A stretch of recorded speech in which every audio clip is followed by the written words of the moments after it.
Sam,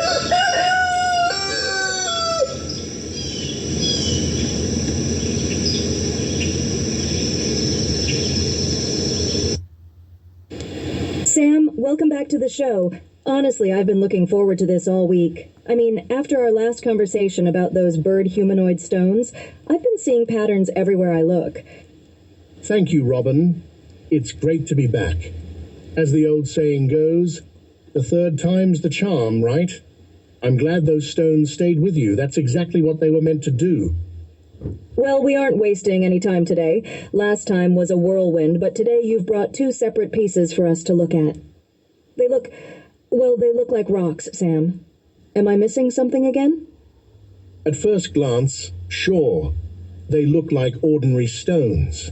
But when you understand perspective stones or portable rock art, you realize they follow very specific construction styles and repeated design patterns. Wait, so you're saying these weren't just random carvings? Like, there was a template or a specific look the ancient artists were going for every time?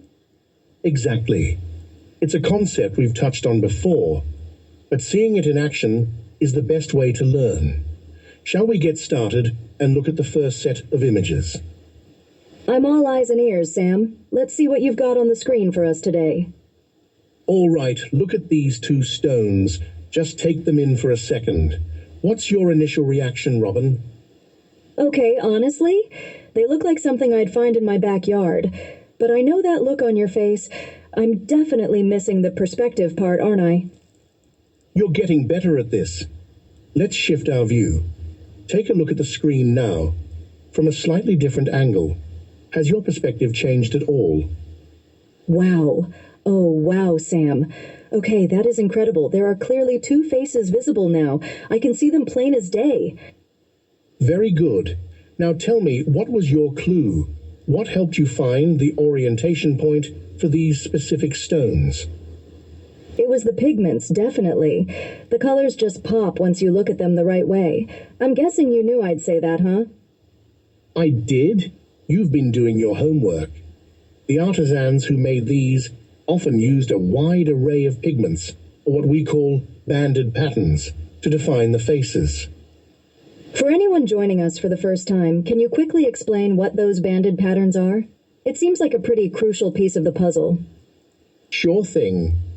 You'll usually see these patterns in three ways: large, broad bands, a full exterior coating, or applied to specific areas like we see here.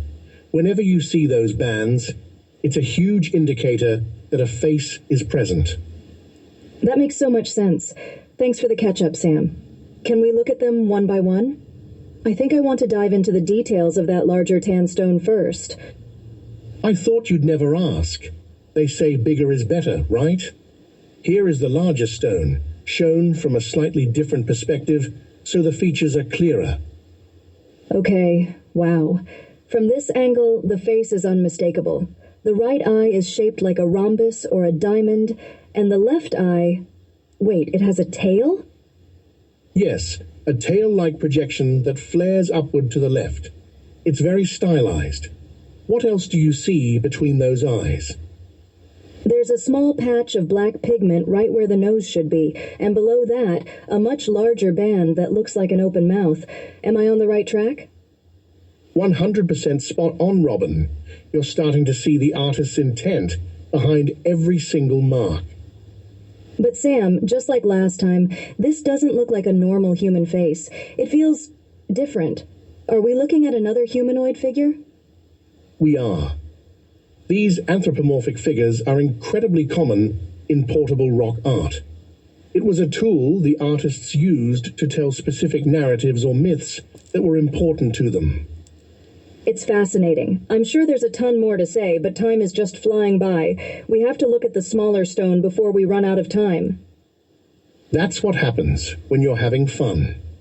All right, let's switch gears.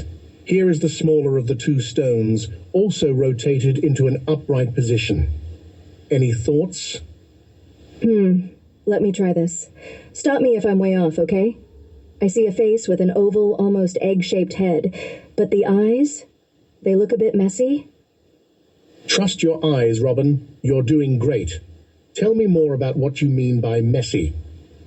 Well, the right eye has these projections sticking out of it, and the eyebrow above it, the lines are separated, like it was damaged or scarred. Is that what they intended? In a word, marvelous. You're picking up on the storytelling. What about the left eye? That one looks even more complex. Yeah, it's made of darker pigments. The top is round, but the bottom has these squiggly lines. It almost looks like... Wait, this is a bit dark, but is the eyeball detached? Exactly. It looks as though the eyeball was detached from the muscles and optic nerve. It's a very macabre, very specific detail for an artist to include. And the nose! There's that splash of pigment again. It looks like the artist is showing us a nose that was burned off. It's so vivid once you see it. Excellent comparison. You're really starting to analyze the narrative here. Did you notice the area around the mouth too? I did. There's a forked line that looks like a mustache, and just like the eyebrow, it looks damaged. But the mouth itself, it has a frowning expression, right? At first glance, yes. But look closer at how that squiggly line connects to a larger band. Just like the first stone, this figure is actually shown with its mouth open. Oh, I see it now. It's like a gasp or a shout. Man, I'm getting better at this. I feel like I'm finally learning the language of these stones. You really are. You've proved that when you know what to look for, you finally know what you're looking at. It makes me so happy to see that click for you. Aw, thanks, Sam. You make me feel special. But wait, we only have a few minutes left. Can these stones show even more faces? You mentioned they are multi-perspective. They certainly can. Let's go back to the first stone. I've rotated it 180 degrees and shifted the camera slightly to the right. Look at the screen now. Ish. No way. It's a totally different guy. The rhombus shape is now the left eye. And the nose... Sam, it sticks out. He looks like Pinocchio. I'm actually laughing. That's so cool.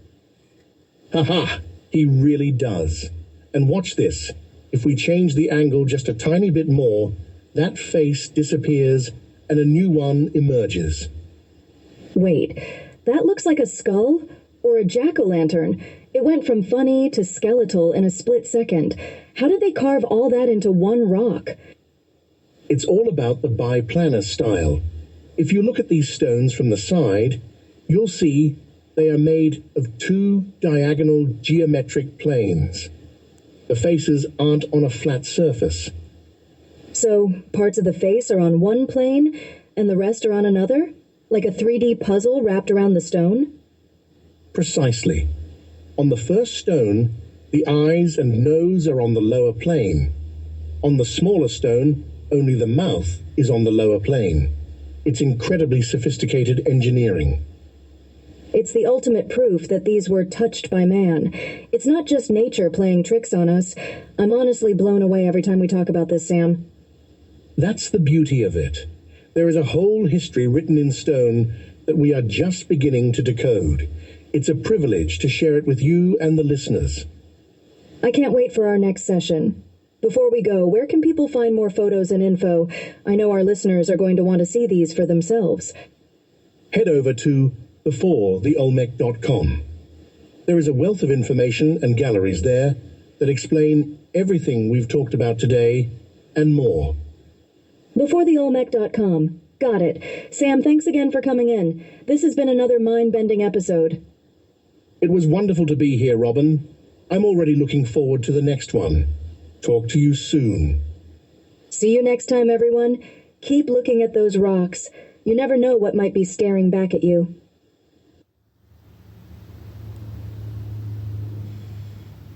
And now, here's something that's totally unrelated.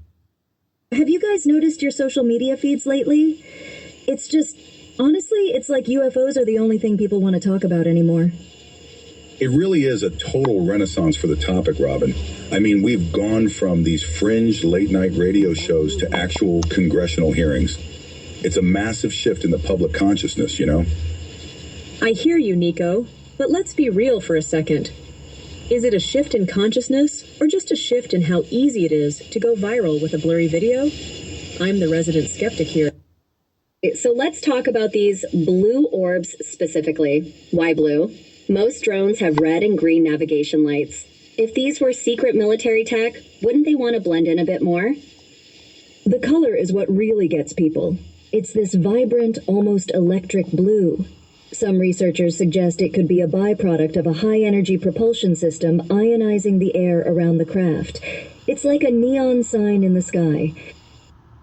Weird, but that's why we're looking at this raw 4K footage. It's harder to hide an optical illusion when the resolution is that high. You can see the way the light interacts with the atmosphere around the object. And that's the challenge we're putting out there today. We aren't here to tell you what to believe or force a specific narrative. We want you to use your best judgment. Look at the blue orbs and decide for yourself.